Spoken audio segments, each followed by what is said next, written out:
Chairman साहब, मेरे सामने बैठे पाकिस्तान का फ्यूचर, पाकिस्तान के नौजवान, मेरी बहनें, मेरे भाई, सबको अस्सलाम वालेकुम। सलाम के बाद आप तमाम लोगों को अपनी नई जिम्मेदारियां मुबारक हो। आप तमाम लोग जो इस वक्त खैबर पख्तूनख्वा यूथ असम्बली का हिस्सा बनने जा रहे हैं, मेरे तमाम भाई और तमाम बहनें जो इस वक्त इस हाल में मौजूद है, आप पाकिस्तान का फ्यूचर हैं। ये पाकिस्तान को आपने ही आगे संभालना है। अगर आप पाकिस्तान की आबादी देखें, हमारी 60% आबादी जो है वो नौजवान पे मुश्तमिल है, आप पर मुश्तमिल है। और जब किसी मुल्क के पास इतनी बड़ी आबादी, इतना बड़ा एसेट मौजूद हो, तो इस एसेट से वो फ़ायदा ना उठाए, इस एसेट को वो डीरेल करे, इस एसेट को वो दीवार से लगाए, तो इससे बड़ी बदकिस्मती किसी मुल्क की भी नहीं है। Being a representative of Pakistan Tehreek Insaf, being a representative of provisional government, हमारा ये मानना है कि तहरीक इंसाफ नौजवानों की पार्टी है। हमारा ये मानना है कि इमरान खान नौजवानों का लीडर है।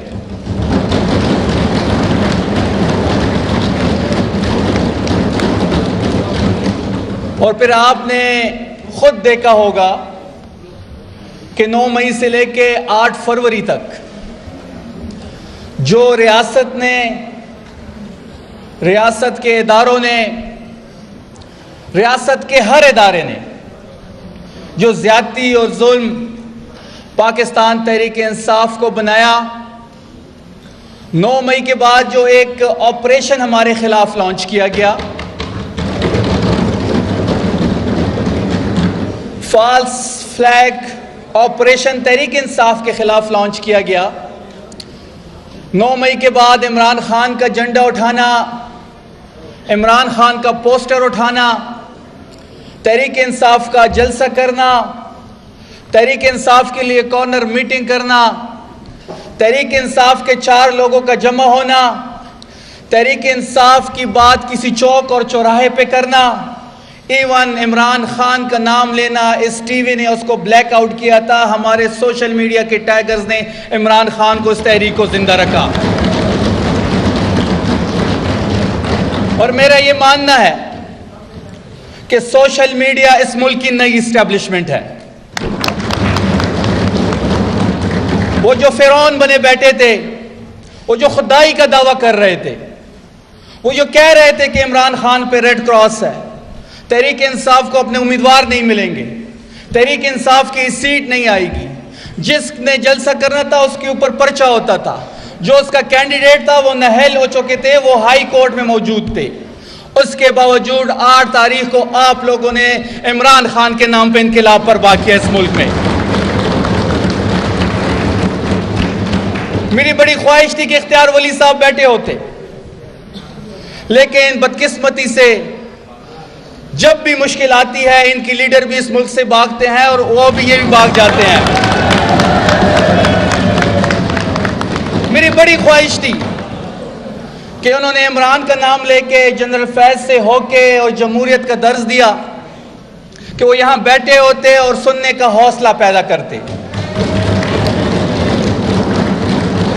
क्योंकि जमहूरियत में आपके पास सुनने का हौसला होना चाहिए।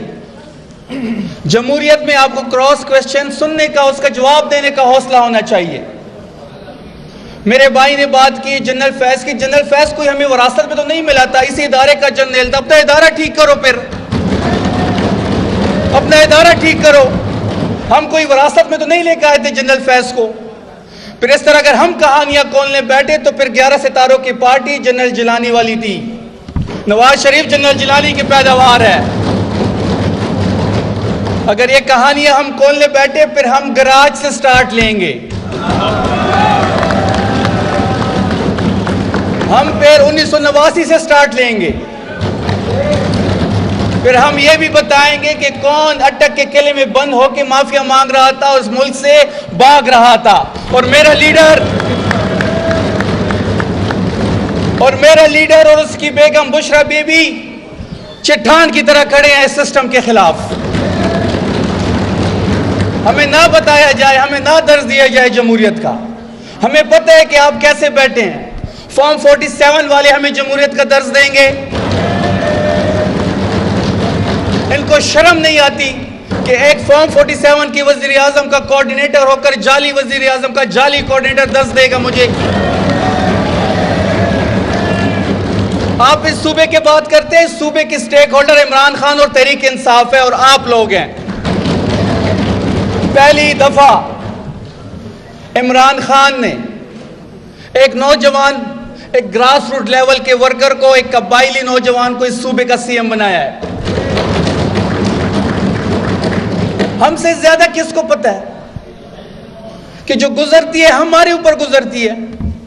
वादी तिरा में जो हुआ, जो अफगानिस्तान के बॉर्डर के साथ हो रहा है, जो कटलंग में हुआ, रोज हमारे लोग मारे जाते हैं। इनको क्या पता, ये तो इस्लामाबाद के एक बंद हाल में टाई सूट पहन के, इस्लामाबाद के एक हाल में टाई सूट पहन के, टीसी लगा के मेरे कबाइल के फैसले आप करेंगे, मेरे यहाँ के खैबर पख्तूनख्वा के फैसले आप करेंगे, यहाँ के फैसले सीएम सोहेल अफरीदी करेगा, इमरान खान करेगा, यहाँ का नौजवान करेगा। किसी को कोई इख्तियार नहीं है कि वो मेरे फैसले इस्लामाबाद में करे। मेरे फैसले कबाइल के मशरान करेंगे, मेरे फैसले खैबर पख्तूनख्वा के नौजवान करेंगे, मेरे फैसले खैबर पख्तूनख्वा की असम्बली करेगी और मेरे फैसले जो है इंशाल्लाह वो इमरान खान करेगा। हमारी गवर्नमेंट 2018 में जब आई तो एक ड्रोन हमला नहीं हुआ। सबसे ज्यादा अमन और अमान हमारी हुकूमत में थी खैबर पख्तूनख्वा में। और मेरा लीडर इससे बढ़ के बात करता है। मेरा लीडर वाहिद लीडर है जिसने सबसे पहले ड्रोन अटैक्स पे यहां धरना दिया, जो ऑन द फ्लोर खड़े होके कहता था, ऑन द फ्लोर खड़े होके 2007 में मुशर्रफ को कहता था कि आप जो ये कबाइल में फौज भेज रहे हैं, फौजी ऑपरेशन किसी चीज का हल नहीं है। और फिर वही हुआ कि वहां पे जब ऑपरेशन जारी हुआ, लाखों हमारे लोग मारे गए। सिर्फ और सिर्फ अमरीकी इमदाद के लिए लॉन्च किया गया था वो ऑपरेशन, सिर्फ और सिर्फ अमरीकी इमदाद के लिए। ऑपरेशन के बाद आप टेबल पे आके उनसे बात करते हैं। जब आपने टेबल पे बात ही करनी थी, फिर आपने हमारे कबाइल को क्यों दरबदर किया? आपने क्यों हमारा नुकसान करवाया? क्यों हमारे लाखों डॉलर कारोबार में आपने नुकसान करवाया? हमारे 80,000 शहादतें आपने क्यों करवाई? करोड़ों लोगों को क्यों आप दरबदर किया? और फिर आज आप मेरे मदनियात पे नजर जमाए बैठे हैं। ये बात बड़ी हम क्लियर और कैटेगोरिकल कर रहे हैं कि ना हम किसी मिलिट्री ऑपरेशन की इजाजत देंगे, ना ही हमारी मदनियात को लेके यहां से जाके दिखाए। जमीन भी मेरी है, मेरी आबाओ अजदाद की है। पाकिस्तान बनने से पहले 5000 साल से हम लोग यहां पे आबाद है। जमीन मेरी, लोग मेरे, विरासत मेरी, पहाड़ मेरे, मदनियात मेरे और फैसले आप करेंगे।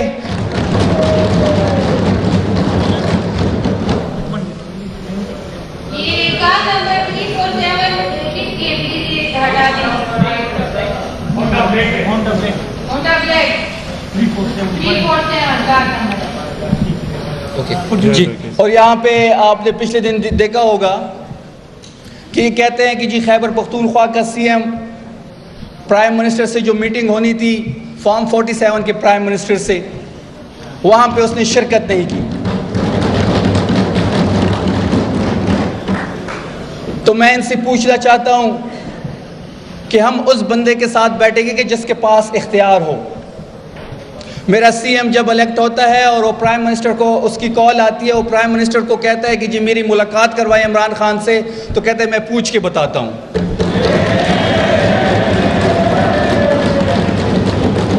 अब जो क्या, अब मुझे ये नहीं समझ आ रही कि आपने किससे पूछना है, और जिससे आपने पूछना है वो आप कब पूछ के बताएंगे, और जिससे आपने पूछ के इजाज़त लेनी है वो आपको क्यों इजाज़त नहीं दे रहा। तो हम उस प्राइम मिनिस्टर के साथ कभी नहीं बैठेंगे जब तक हमारी मुलाकात इमरान खान से नहीं करवाई जाती। ये कहते हैं कि जी हमने उस मीटिंग में सैलाब की जो यहाँ पे तबाहकारी हुई है उस पर बात करनी थी, तो जब सैलाब आया तो वाहिद ये गवर्नमेंट थी, उस टाइम की चीफ मिनिस्टर अली अमीन गंडापुर खुद वहाँ पे 3 दिन बैठे थे।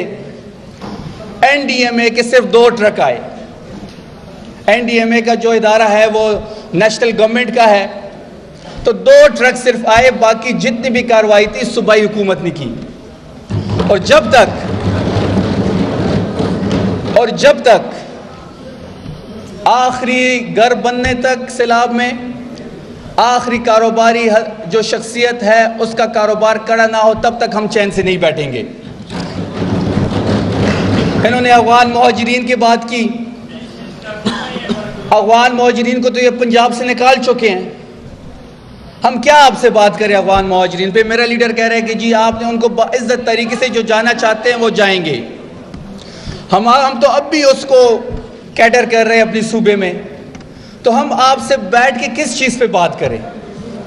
इन्होंने इस मुल्क में 35 साल मार्शल रहा, 35 साल इन दोनों ख़ानदानों की हुकूमत रही।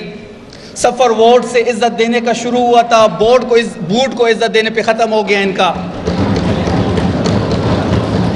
17 सीटों पे ये प्राइम मिनिस्टर बना हुआ है। वो तस्वीर आला जो है मरियम नवाज वो अपनी सीट हार चुकी है। तो हम आपसे किस कैलिबर में, किस कैडर में बात करें आपसे। एनएफसी में आप कबायली इलाकों को अपना हिस्सा नहीं दे रहे। जब आपने फाटा को मर्ज कराना था तो आपने अरबों डॉलर के वादे किए थे, आपने एक वादा पूरा नहीं किया।